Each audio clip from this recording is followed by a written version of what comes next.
Hello, my name is Katie Petrowski, and I'm a literacy consultant with the Michigan Department of Education in Lansing. I want to welcome you to the High Leverage Instructional Practices webinar. Today, we are going to explore explicit instruction and active participation strategies. As a reminder, for those that saw the welcome slide and for those that may have just joined us, for today, participant cameras and audio functions have been turned off, as well as the chat feature. However, you can still submit questions into the Q&A, and the host will receive them. While we cannot address every question sent today, rest assured that we will capture them and answer them to the best of our ability when we send out a follow-up document to this event. In addition, we will be taking one official break today, and unlike some of the other webinars in this series, our break today will be a bit of a shorter length at 5 minutes in order to get through the amazing information that we have for you. At this time, I would like to introduce our key presenter for today, Dr. Anita Archer. Dr. Archer is well known for her guidance on the design and delivery of explicit instruction, behavior management, and literacy instruction with both children and adults, and she's been doing this wonderful work for more than 40 years. We'd like to extend a warm welcome to Dr. Anita Archer.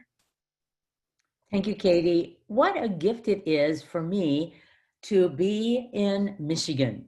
I so wish I was actually present in Michigan, but right now I'm at my home in Portland, Oregon. And so we looked at what has the highest leverage of making a difference for us to review for the school year starts, and it is explicit instruction. So my mottos for explicit instruction are these. Number one, how well we teach equals how well they learn. We know that the quality of our teaching is directly related to the learning of our students, and that we want to constantly lead students to the highest level of learning, and that means that we use the highest level of instruction. One day I was doing a presentation in Portland, Oregon, and Roland Good of Dibble's fame was there, and he said, Anita, I think there's a corollary that you should remember to how well we teach equals how well we learn. That afterwards, we could look at the students' performance and say how well they learn equals how well we taught. But it is this relationship. So today to Michigan, I am just so honored to be present. And this is how much I love Michigan. Not everyone can go down to their kitchen and have a Michigan glove. Yes, I do. I have a Michigan glove, and don't worry, it has the UP on the other side. So, and it's well used. And I said, wow, that is so cool. I don't have one other state glove available. So Michigan, this is for you. It reflects a book that I wrote with Charles Hughes on explicit instruction. The reason I put this up is that we have a website where there are short vignettes, and you might want to watch some of those that relate to the big ideas in explicit instruction. So first of all, you're going to participate. Just like when you do remote lessons or when you do in-class lessons, you want the students to participate.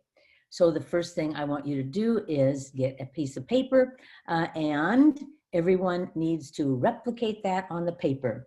So I'm going to do it as you're doing it. So we will have a response sheet.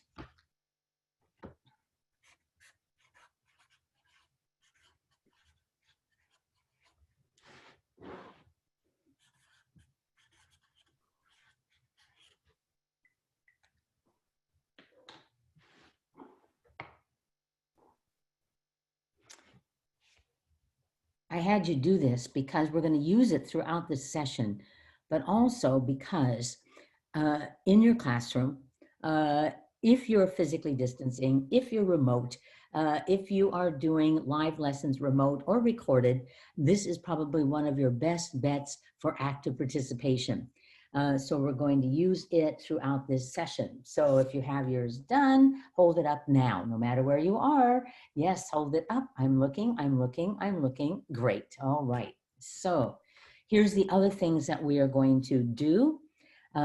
Sometimes I'm going to ask you to write down things, and on a piece of paper, you're going to put the term words best practices, could be on the back of your response sheet if you wish, best practices, and anything that you say, I want to remember this, this is important, make a note of it. But you also have access to all the PowerPoints. And sometimes I'm going to have you say answers, and they will be, you're muted, but I want you to talk into, as if I was there, talk into that screen. And similarly, we're going to read together. So read with me. I'm going to read, stop, and you're going to say a word. So do that with me. See, the major challenge if we have remote lessons is the transmittal differences between different computers and servers. And so you can't really get all the children to read together. So we mute them, and then when they're with us, we would look at them and see their mouth moving, and we would monitor them in that way. So you're going to use your hold up. Hold-ups are so powerful, particularly in remote teaching. And in one case, you're going to use fingers to show an answer, another way to do a remote hold-up. And the questions are not going to go in the chat box, they're going to go in the question answer box. And so this summer, we did a lot of work with remote teaching, and sometimes the students were home and they didn't have anything to, they didn't have a whiteboard at that time. So we actually had virtual whiteboards. They got some object that they could write on. They got a dry erase pen, and they used it. So the big idea is good instruction is always interactive. I say something, you say something, I write something, you write something. So even in this webinar, you're going to be actively involved. Well, what are my purposes here today for the beautiful state of Michigan? And one is just to affirm what you already know. So in this hour presentation and in the second half of it, you're going to say, I do that. I always do that. And sometimes we just need to be reminded. Maybe we once used hold-ups. Hold up your fingers, hold up your whiteboard, but we haven't been doing it. So we just need to bring that back into our consciousness. And I hope to expand on some of your ideas. Certainly in the second half, you're going to be amazed at what teachers have done with this knowledge, and you can expand in that way. And finally, would have some idea how you can apply it when school, in whatever platform or form is going to happen, will occur. So you're going to be reminded of the elements of explicit instruction, and you're going to be thinking how they would be applicable to your own classroom or your own school. We're going to just embed and infuse some ideas about remote instruction and classes with physical distancing as we go. All right, the whole high leverage focus is on explicit instruction. But here is our goal. Every single person who is attending today, teachers, paraeducators, special ed teachers, administrators, we all have one goal, and that is to ensure that our students are learning. That in every class, every day, they are learning, learning, learning, learning, and more learning. We have to keep our eyes on the focus, on the target, which is learning.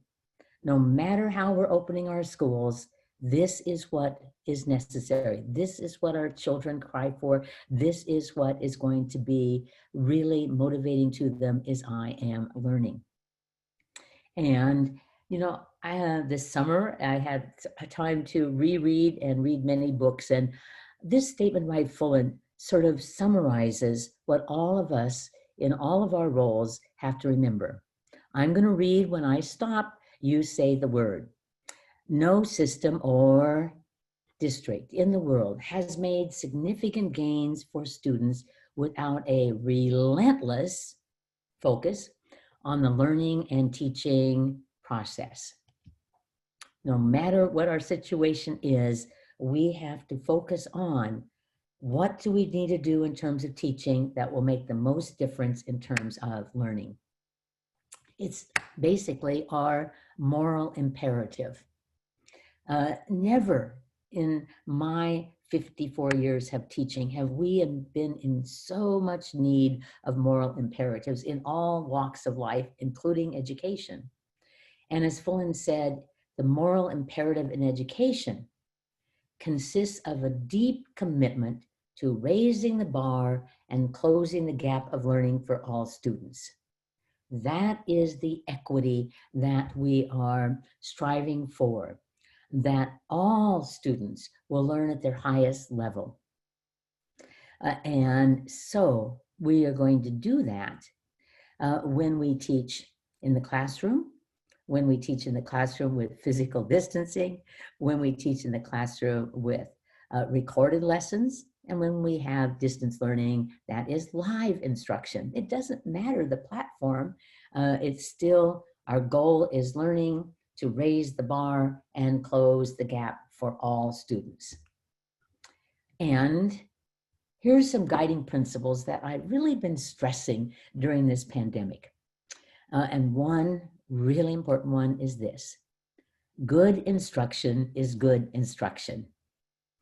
Way back in March, I got a phone call from a teacher in Michigan who I had met a number of times in Kalamazoo. And she called up and said, Anita, I have to teach remote lessons and they have to be live remote lessons and I don't know how to do it. And I said, ooh, calm down. You know what is good instruction. You know that you would present a goal, that you would have demonstration, that you would have guided practice, that you would have checking for understanding. You would have a close to your lesson. She said, yeah, I know that. I said, well, you're going just to apply all of your knowledge to whatever platform you get to teach under. And she said, oh, would you help me? So for a number of months, she would send me lessons. We would talk about lessons, and it was totally delightful for me. And then it happened that I did this for many school districts, opening up in the spring and in summer with different options. But let us not forget, you know what's good instruction. We just need to employ it to have the highest level of learning. And one thing I see is so much focus on technology that we are forgetting to take time to write really wonderful lessons that respect what we know about pedagogy and what we know about learning. So put your attention back on good instruction and how you might do that very good instruction, and a little less on technology, because that will be powerful for our students.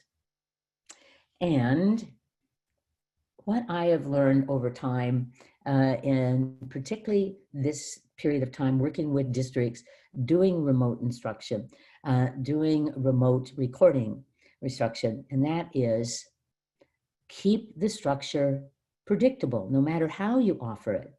So that if you're doing remote lessons and a child comes on for a math lesson, they know that the teacher is going to greet them as they come in. The teacher is going to do review of previous problems due now so that this teacher can maintain what they've taught.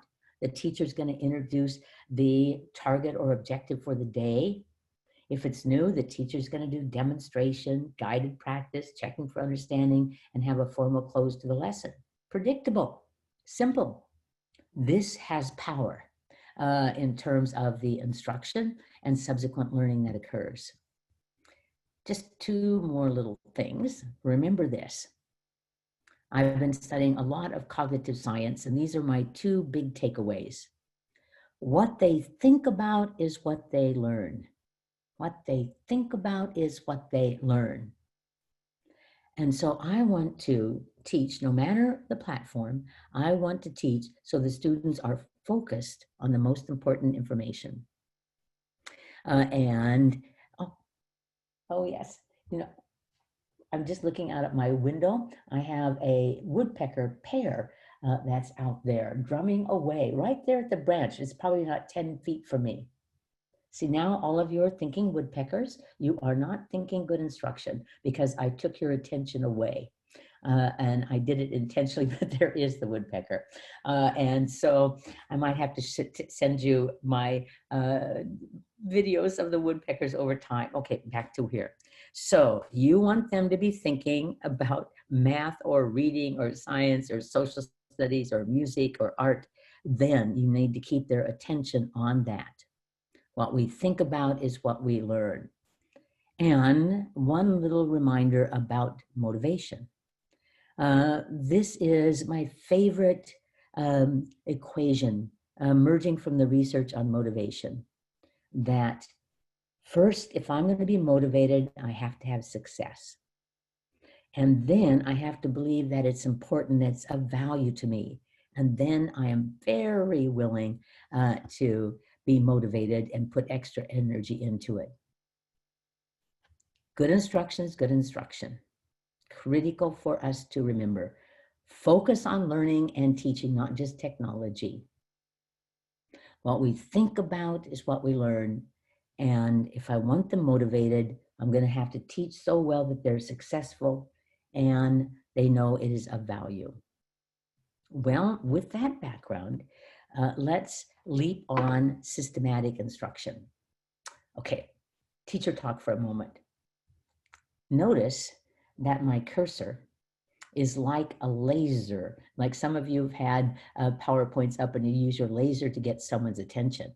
But notice my cursor is bigger than normal because I learned that you can make the cursor big, big, big, big, big. So go on and find out how to do it for your computer because it's very useful if you end up having to do remote lessons to direct kids' attention. That is your first technological hint of the day. And guess what? I just did it yesterday. So explicit instruction is not random. It is what, everyone? Systematic. And it really tells us what we need to do in terms of the design of our lessons, but also in terms of their delivery. In our book, we wrote down that explicit instruction is meant to be unambiguous. In other words, you get it. We're not going to hide the light behind the podium. We're going to teach in such a way you get it. And it is thus a very direct approach. So this webinar is dedicated to explicit instruction. And this was a new book that just came out, and it said in the last sentence, it's a teaching model that progresses from I do to we do to you do. And that is a gradual release of responsibility. I demonstrate, we do it together, and then you do it. I was reflecting on, I just pulled out a book I wrote in 1974, a chapter in it on instruction, and I, at that time, coined these terms, I do it, we do it, you do it. Now they're ubiquitous, they are everywhere, but they are powerful because they announce what we would need to do in all cases, and it is the heart of explicit instruction. So I'm asked this, in fact, this week I've been asked this many times, is when should we use such direct instruction? When should we use instruction that is unambiguous? When should we use I do it, we do it, you do it? And we know from research exactly when we would want to do that. And one is when the students have little or no background knowledge. Well, I'm talking to teachers who teach K-12. All of you have experiences where the kids have little or no background knowledge. So we have kindergarten children arriving and they're going to learn letter sound associations so they can sound out words. and they have little or no background knowledge. I have students coming into biology where they're going to study cells in our first lessons and compare plant and animal cells. They have little or no background knowledge. In fact, they're still thinking cells are cell phones. So this would be a call for explicit instruction. When children are novices, and thus they have little or no background knowledge. So one thing that I did during this pandemic is that I took up cello again and played my cello. And I am a novice with little background knowledge, and I needed very explicit instruction. And when information is new, we benefit from explicit instruction. And anytime we've had difficulty in the past, thus we need to experience success, we benefit from explicit instruction. Basically, if you look at this, there's not a general ed or a special ed teacher or an interventionist that is watching that says, oh yeah, I have kids who don't have knowledge, are novices, it's new information, and some of them have difficulty, I'd better use explicit instruction. Some of you are very familiar with the work of John Hattie, who I find particularly useful because he takes many, many studies, his team of researchers, and they come up with a effect size based on the question asked in those research studies. And the zone of desired effects on effect size, a statistical term, is between 0.4 and 1. Well, explicit instruction has a high effect size. It works. A similar direct instruction, high effect size, it works. Mastery learning, high effect size, it works. So when we thought of high leverage, it is explicit instruction comes to mind because all aspects of it have high effect sizes. Well, let's just do a little firm up. You ready? Okay, I'm going to read it. You're going to put your finger on agree or disagree. Be ready. The critical elements of good instruction are consistent across grade levels and content. Agree or disagree? Okay, the panel all agrees, and I certainly do. That is why I can be talking right now to preschool teachers, primary, intermediate, middle school, high school, because the elements of good instruction are researched consistently across grades, across populations, however, how we actually utilize them with our content would differ by grade level. And our goal within any lesson is completion of the activities listed in the pacing guide. Show me. Okay, my hope is your finger is on disagree, because it is not just completion of activities.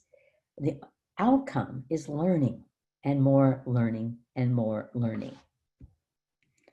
Explicit instruction is critical when students are novices in a domain, having little or no background knowledge, and show me. Absolutely, that is the time when we really need to have very direct instruction that is very obvious. And last one, to increase students' motivation, their desire to engage in lessons and put forth effort to learn, students must experience success and see value in what they are learning. And show me. Excellent. Agree. Perfect. Teacher talk. I'm showing you many kind of activities that you could incorporate if you end up ever doing remote teaching, whether they're recorded lessons or they're live lessons. And this is a perfect one to utilize the response sheet and have quick sentences they agree or disagree with. Well, when we look at explicit instruction, which I have to tell you is a big topic, and so even as I wrote this PowerPoint, I said, oh gosh, this is more slides than we can cover in an hour.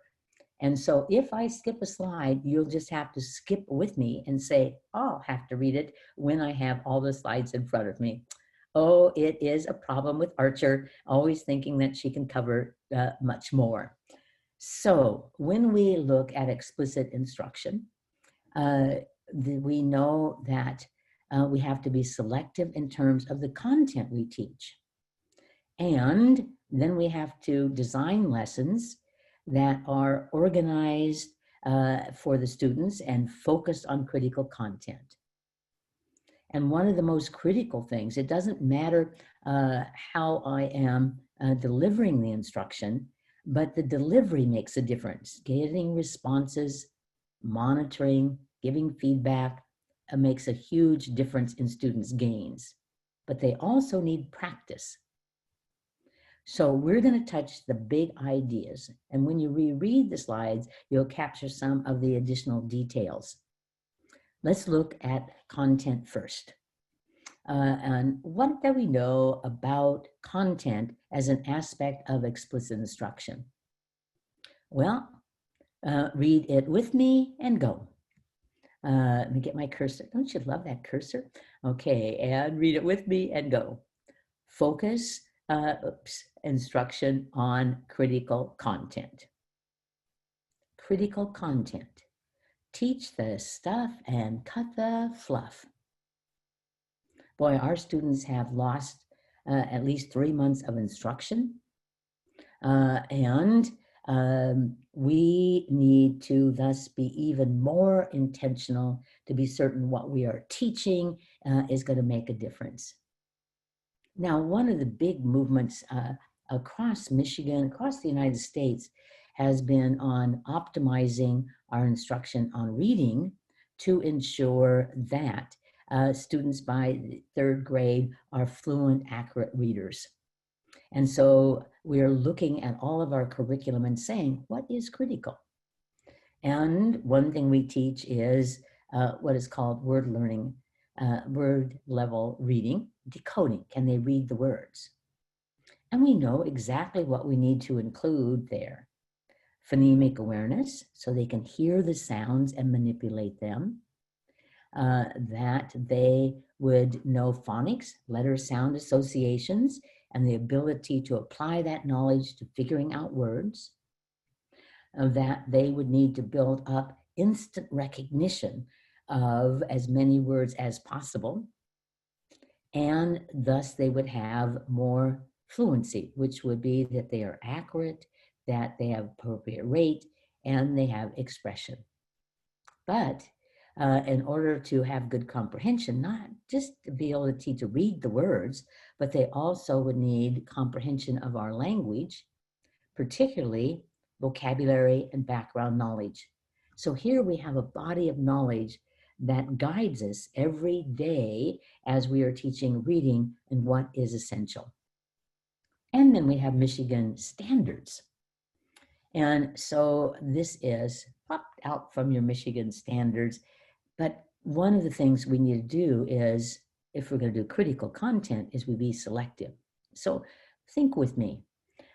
So in 6th through 12th grade, the students are to learn how to write an argument and how to write informative text and how to write narrative. And this is the kind of decision that we have to make. We have to ask ourselves, what's most important? And which one do I want to put on effort, particularly at the beginning of the year and then throughout the year? So I want you to put your finger on it, teach your talk. When I teach remote lessons, I'm always having the kids touch the screen. Easy way to have them make answers. So would it be on arguments or informative or narrative? So reach out, touch your screen. Which one would you teach first? Now, I know that there's some language arts teachers who might disagree with me, but here was my thinking. I want to teach most critical content. I'm going to start with informative. Why? Well, because the ability to write informative paragraphs, informative reports is something they're going to be able to use throughout their schooling, 6th through 12th grade. And in the workplace, they would use it And so it is going to be my first goal to work on and to review throughout the year. Now, I would then move to arguments because it has the same organization, a opening, a body, a conclusion, or an introduction, a body, a conclusion as informational text.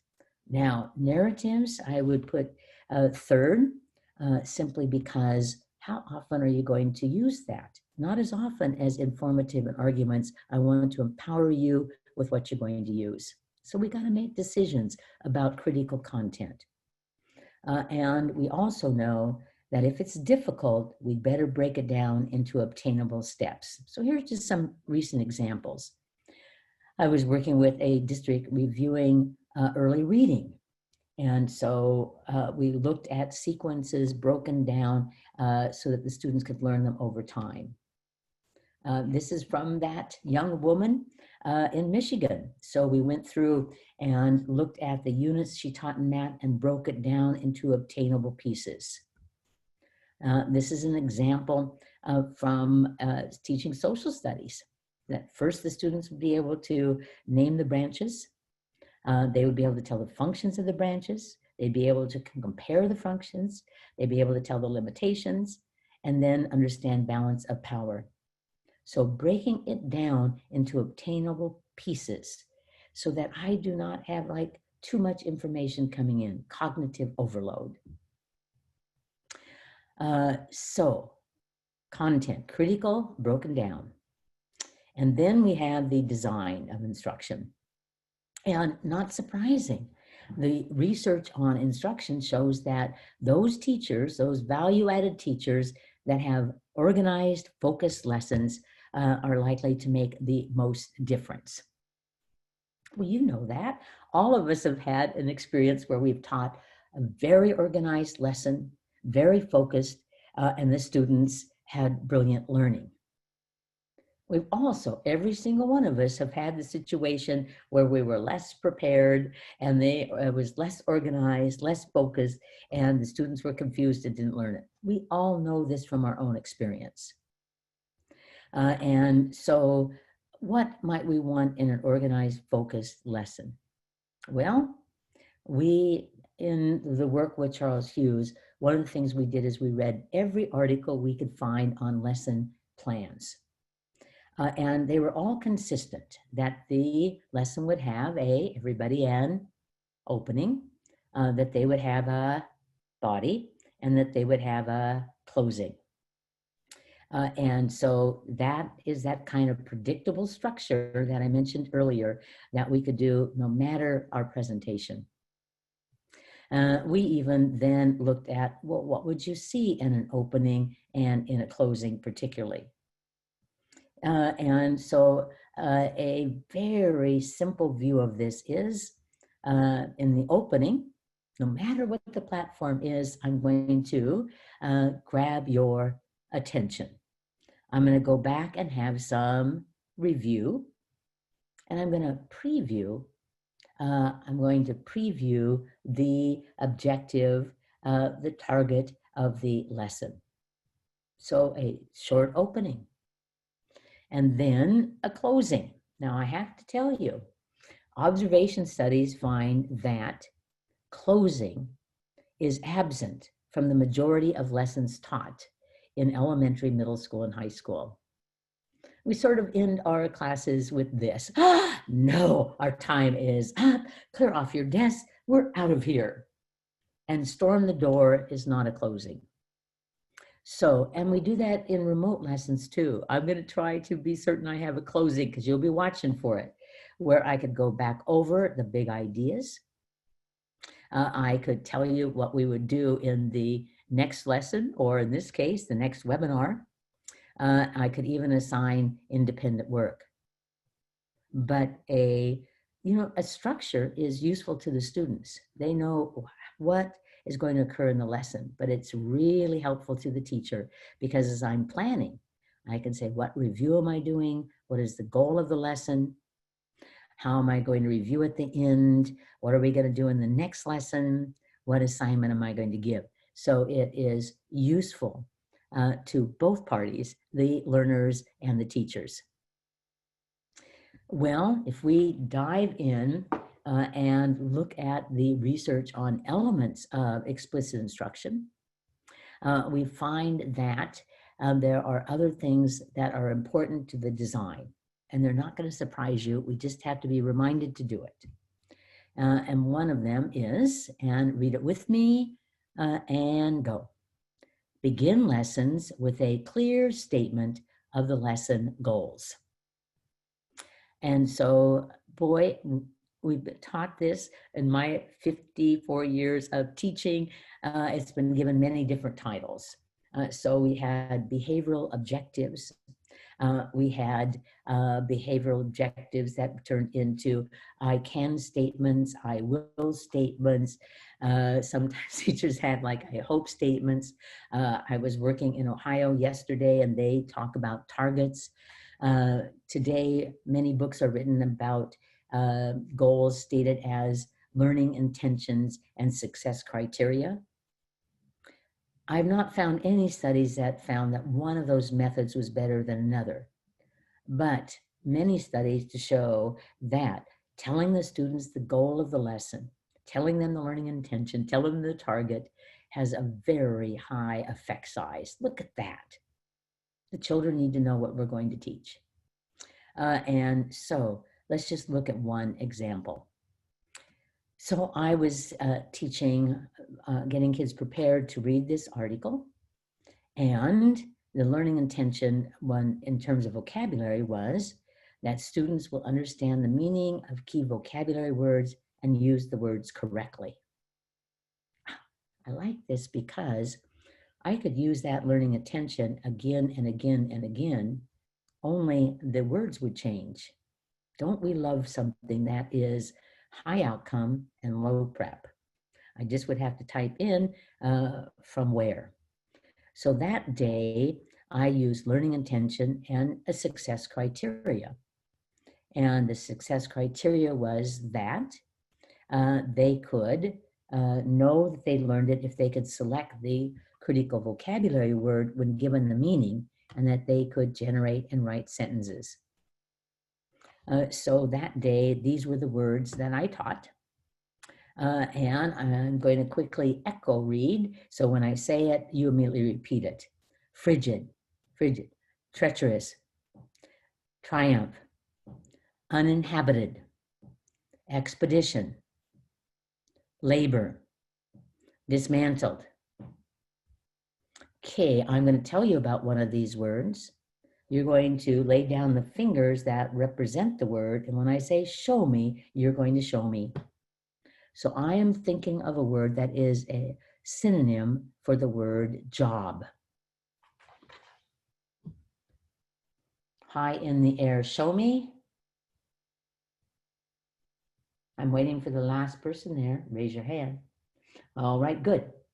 Now I actually did that because holdups, that response sheet, that whiteboard we hold up, that hands that we show an answer, some of the very best research done on active participation are holdups. So that day I checked their understanding, utilizing the activity we just did, and they had to write a sentence that included 2 of the words. So, but the objective was very clear, this time in learning intentions and success criteria. And then we have review. We look back and say, what do we need to know for this lesson? What have I taught in the past that is necessary? What are the pre-skills that are necessary? And I'm going to review them. We have many studies to show that those teachers that have the highest gains from their students consistently have review that has embedded in it student responses. They're not just sitting there passively listening to the teacher regurgitate. They are asked questions. They have to retrieve information during that review. And then we have the instruction. These are the steps that we see, particularly if we taught a new skill, that we are going to have a step-by-step demonstration, and I do it. And then we are going to carefully guide the students in doing it. And then we're going to check their understanding before they work totally independently. I do it, we do it, you do it. Many times, if it's very complex, it's more like I do it, we do it, we do it, we do it, we do it, we do it. Gradual release of responsibility. We do it, we do it, we do it, you do it. Such simple words. I do, we do, you do. Such powerful teaching. Powerful teaching. And yet sometimes I see teachers who do I do, you do, and they leave out the we do, the most powerful part. I've even seen occasionally you do. Open your book to page 42, do set A, B, C. And not surprisingly, many students aren't successful. This year, this period of time where I took up my cello again, and I do virtual lessons with David, a great teacher, and he does I do, we do, you do. And oftentimes I model playing those measures. We play them together. We play them together. We play them together. I'll see you next week. We play them together. We play them together because I am a special ed cellist. So it takes a lot of we do's till we get to you do it. But it's useful to us to remember this.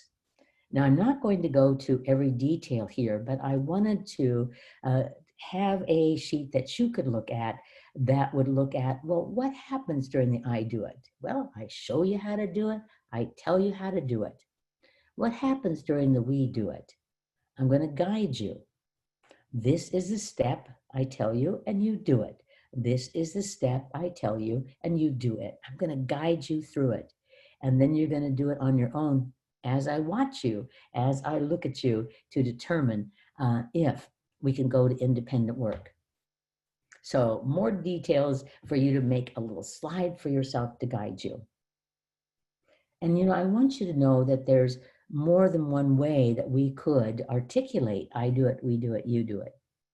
For example, many of you are having students in your classroom or remote lessons, having them read text, whether it's narrative or informational text. Well, then when we look at it, before they go to read, you're going to get them prepared. You're going to teach them vocabulary. You're going to teach them background knowledge that they need. You're going to illustrate the purpose of the lesson of what they're reading. And then they're going to read it. And you're going to use strategies such as choral reading or closed reading, or if you're in a classroom, partner reading, if you're not physically distancing. And you're then going to focus their attention by asking them questions. And then after reading, you might have a discussion. You might have them summarize. In fact, that one is really well researched. Or you might have them write in response. But it's still a gradual release of responsibility. From the teacher teaches it, we read it together, to you respond to the content. All right. Well, let's do a little check. Get ready. And agree, disagree. State standards should be prioritized, putting more instructional time and review on critical power standards. Yes, the Michigan standards all look the same when you look at the standards, but we need to go through and find the power strand. To enhance acquisition by novices, critical content should be broken down into obtainable pieces. Put your finger on. I totally agree. So that the students have much more chance of learning it when there is not too much information coming into working memory. The goal of the lesson should always be framed as learning intentions. Okay, I snuck that in there just to say, they need an objective, and it could be done with learning intentions. It could be done with a target. It could be with an objective. It could be an I can statement. As long as they know what they're learning, and it's reiterated throughout the lesson. When introducing a new strategy, the lesson that I'm observing should always include I do, we do, you do. Okay, now there's some difference of opinion there, but I put this in there for a reason. If I'm watching one lesson, I might not see all these steps. Monday, I'm introducing it. I do it, we do it. But they're not ready to go on. Next day, we do it, we do it, we do it, we do it. Next day, it's a complex strategy. We do it, we do it, we do it. The next day, we do it, you do it. It could be over time. Important because so often I look at observations that say all three should be done. And when students are learning new strategies or bodies of knowledge, discovery activities will increase the motivation of novices. Actually, research would say that is not true, that success, which is more likely to come from explicit instruction, is going to bring about motivation. All right, well, content, design of lesson with I do it, we do it, you do it. And let's look at the delivery. Now, I put a lot of slides in the delivery for you to read later because the first big idea is that you're going to require frequent responses. Good instruction is always interactive. I'm in the classroom with children. The pandemic is over. They're going to say things, write things, do things. I'm in the classroom and we're having physical distancing. Still, as I teach, we're going to say things, write things, do things. I'm teaching a live lesson and I'm going to request that children say things, write things, do things. I'm teaching a remote lesson. They have to pretend that they are present with the teacher. And I am going to have them have a response sheet, touch answers. I'm going to have them say things. I'm going to have them speak out loud because the only way they're going to learn is to give frequent responses. So let us add some information to it. Let's look first of all just at opportunities to respond. 0.79 as the effect size. Oh my goodness, it makes a difference in learning. And here's what we know, is that if your responses go up, no matter the platform, so does time on task. As the responses go up, so does the learning. The benefit, however, is not just those two. As the responses go up, management problems go down. And we know for all of you who happen to be special ed or interventionists, that it is the really important way to intensify intervention is to increase the responses. Now, there's many things that I could tell you about responses. We could spend 3 or 4 days talking about it. But I want to emphasize the big ideas. One, it works. As responses go up, so does on task, so does learning. And in all parts of your lesson, this is sort of, again, looking at the opening, the body, and the closing. When I am reviewing, I can get responses. I can have you repeat the goal of the lesson, get responses. When I do it, and we do it, and you do it, I can get responses. When I do review at the end and a preview of what we're doing tomorrow and assign independent work, I can get responses. So it can occur across all aspects of the lesson. And we have a good idea of what things work. So this is a chart of research validated practices, verbal responses where I'm going to have you say something, written responses where I'm going to have you write something, and action responses. Now, I gave you slides on each of these, and the point is actually that the platform makes the most difference in terms of responses. For example, in a classroom, we can say short responses together. If I am on a virtual lesson with you that's live, I can have you make short responses. If I have a recorded lesson, I can ask you to talk into the screen and we can do short lessons. However, when it comes to partners, I can have partners in a classroom post-pandemic, but I can't have partners sitting right next to them and doing turn and talk and whispering in each other's ears when we're right in the middle of a COVID-19. So that one has to be altered. A new situation has to be used. So we do have to consider how to alter the responses in a pandemic. So as you look through this, what you're going to find is I talk about the response and if it needs to be modified. So we're going to just do a little preview of what you could be doing on your own. So for example, choral responses, where the answers are short and the same, we could use in all possible environments. However, important, if I am teaching remote lessons and I ask the students to say something together, for example, if I asked you, we're going to ask, and you said question, you have to have the students all muted because we cannot get the timing of all of their voices together. So then you're going to watch the actual mouth move of the children to be certain that they're on task.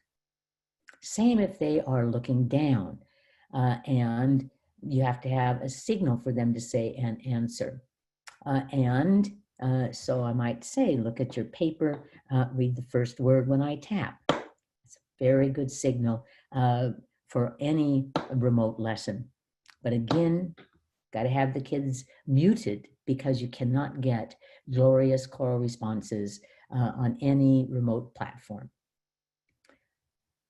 You would want partners, but you can't use partners in physical distancing or remote learning. Now, these are the directions for an alternative partnership, and let me just explain, because we've used this and it's like really great. So when I have remote distancing, or I am teaching a remote lesson, and I say to myself, I can't do partners because they can't be together, but I want them to have the social interaction with others. So I do assign partners. And every week there's these two children together and these two children, even though they're separated during social distancing, or they're separated because they're in, one's in their bedroom and one is in their kitchen in remote places.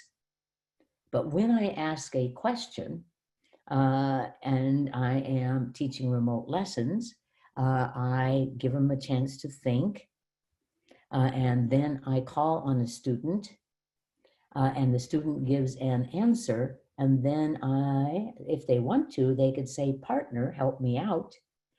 They know their partner for the week, or I can, as a teacher, say, partner, do you agree with your partner? Do you have something to add to your partner? So they have an opportunity to have the social connection, but they're not physically next to each other. And this is the kind of thinking that I've been doing, the thinking that you're going to have to do to make this work. And so just to give you an example, if the stars are there, it can be modified and used remotely or with social distancing. So that's why the stars are there. So we could whip around or pass, and we could do it in a remote way where all the students' cameras are opening. I call on one child, they unmute and give a short answer. Then I look at the screen and call on another nearby child, so I can adapt it to that. Whiteboards, all hold-ups can be used in all situations. I'm teaching in a classroom, they hold up their whiteboard. I'm teaching them remote lessons live, they hold up their whiteboard. I'm teaching remote lessons recorded. I'm going to have them pretend I'm watching them and they hold it up. I just have them do the same things as if I was present. Same thing with response cards. Same thing with those response sheets. I hope that you like those because these have really made a difference. Same with hand signals, thumbs up, thumbs down. I can use across all of the different settings. Showing answers with hands, all settings. And then we have written responses. They could do it with their whiteboards and hold it up. But I would suggest that all of you get very, very good and skilled at having the kids being able to type in responses with Google Docs or to a Google Classroom. This will be some time before school starts, maybe just a few days, but you really should master this, particularly if you teach students 4th grade and above, and they're going to be doing many responses. And so this is just ways to scaffold written responses, because what we found is during lessons where we're using longer responses, students often need scaffolding. They could have scaffolding in terms of writing frames where they copy and then they complete the sentence. But we're going to put up 25 of them on the resources so that you can look and see if those might be helpful to you. Another possibility is from a book that is called Writing Revolution. Highly recommend it. They could complete sentences that all have different connections because, but so, a great way to have them do written responses during the You Do It segment, or they could expand sentences. There's so many things we could do in writing, but they're going to have a little alteration, because usually in the classroom you can walk around and look at it, but you know, teachers, you're going to have a teaching arena, and you're going to have to not be walking around so that we're all safe. So we need alternatives as they type in their answers, send them to you electronically. They could make gestures in all situations, facial expressions, all situations, and they could read. So whisper read and echo read, choral reading, you're going to read them yourself, and then we're going to monitor. Now, in our classrooms, we're able to monitor by doing walk around, look around, talk around. But let's say that we're in a classroom that we're physically distancing. Can't do that because the teacher needs to be safe, and they need to stay in their teaching arena, and the kids need to stay in their instructional little area. So this is something that has been very powerful. It's as simple as 3, 2, 1. What we're using in physical distancing and in remote live instruction. Very simply, you're going to make a list of the students' names. And then when you call on one child and they unmute so they can say an answer, or they stand up in the classroom and say an answer, you are going to have the list of names, and next to it, you're going to write a 3 if they're accurate, a 2 if they're accurate but not immediate, and a 1 if they're inaccurate. So one child might have for that day in reading a 3, a 3, a 2, a 3. And you say, oh, they are doing very well. Another child might have a 2, a 1, a 1, a 1, a 2. And you say, uh-oh, red flag. So you're going to have that ongoing data to be used with the whole class to change what you do, as well as for your feedback on how well you're teaching.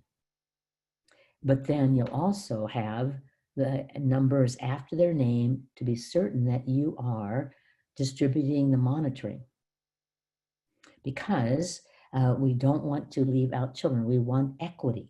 We want everybody to be involved. So try this out. The teachers were astounded about how it improved their instruction to have this ongoing data, but also allowed them to be more equitable in calling on kids. So we're monitoring. And we're given feedback. And so I'm skipping here a little bit, and you're going to skip with me. So we're going to give feedback. And in all situations, we can give feedback to the whole group. And we can also, when we call on individuals in class, we can give feedback to those individuals. And so as I am teaching a lesson, maybe it's a remote lesson, and I say, Jason, give us an answer. Jason unmutes, shares his answer, and I give him feedback. And it could be affirmation or praise. It could be encourage. Look at that sentence again. Let's do that together. Or it could be a correction. And so I guide him to the correct answer. But we're going to give feedback. When the students respond, feedback to the whole group, or when we're working with individuals, feedback to individuals. Well, thus explicit instruction. It's very complex, but it's all things we know that we need to put in action. And we're going to deliver our instruction with a brisk pace, but not frenetic. Today, I felt a little frenetic here on this webinar. Oh, slow it down, be more intentional. And I just laughed because the best research on brisk pace was it helps to be prepared. Absolutely, and to avoid digressions. Yes, I almost took you again out to the woodpecker. His name is Woody. Yes, and so stay there. But we're also going to give practice practice. We're going to put up some modules on practice. We might even do a session someday just on practice. Practice that is deliberate, where we tell the kids the goal of the lesson, remind them of that, they work towards that. One that is retrieval practice, where we ask them questions, just like I did with you, where you had to retrieve the information, or space practice, where it is spread out over time. I put in here just a quick review for you to check yourself off in terms of what makes a difference. So that is for you. So you had best practices, and into the question and answer, as we are finishing this up, and I'm also answering questions, I want you to put in what you thought was the best practice. So put it in the question and answer. This is feedback to me of what you thought was most useful. But I'm going to turn it back to Katie. We have just 2 minutes left.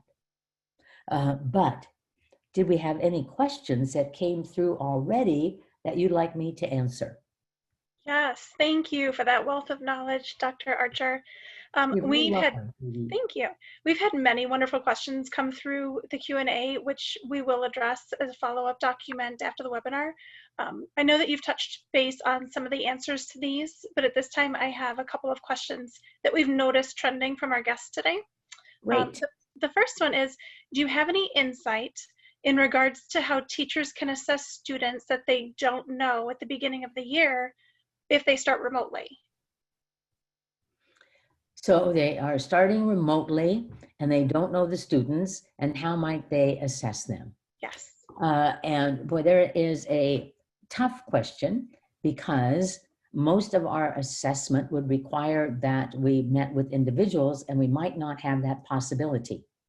So then you say to yourself, what could I do that I could do with a group of students that would give me some information? For example, if I had second graders and I was doing language arts, and I said to myself, okay, I'm going to start by actually giving them a spelling test, because spelling is going to indicate for me their knowledge of letter sound associations. And then for the students that have many errors, seem not to know letter sound associations, then I'm going to make a scheduled appointment with them, and I'm going to have them read to me on their own and so I can have an assessment of it. And so it's that kind of thinking that we have to have. What can I do as a screener with the group? Then what can I do as a follow-up with individuals?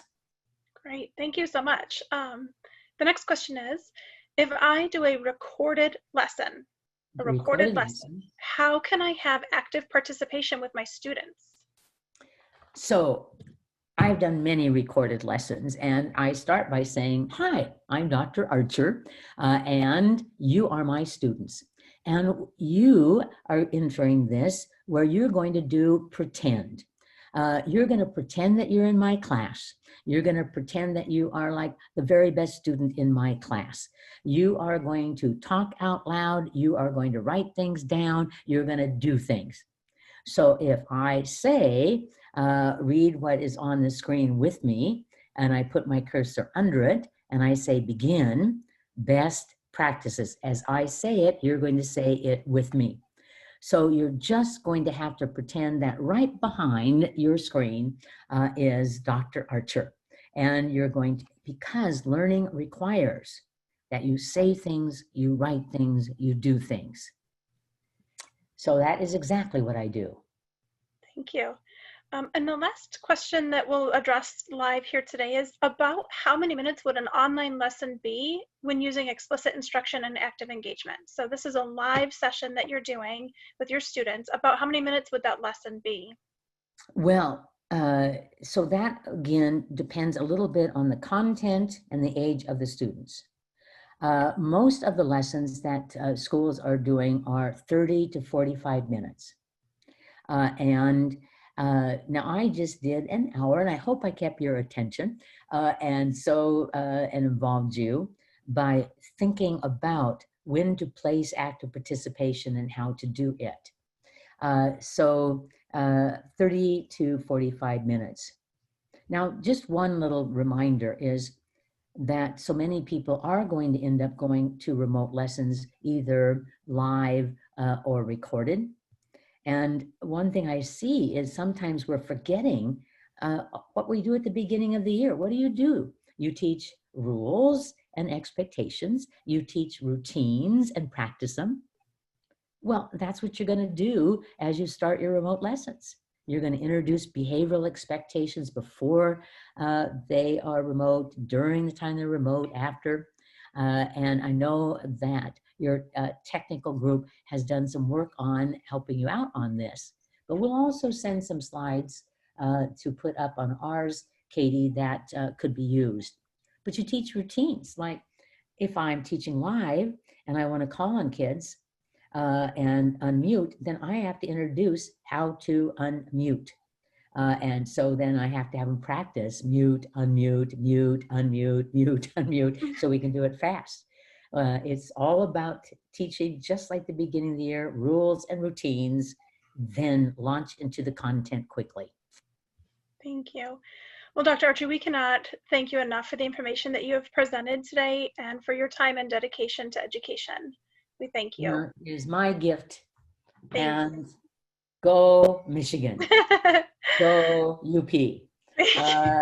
A total delight. Thank you so very much. We're gonna take a break now, aren't we? We are. At this time, we'll be heading into the 5-minute break. When we return, we'll venture into the second half of our webinar, which we are going to delve. Yes, we are going to dive a little deeper into active participation and what that looks like in some Michigan classrooms.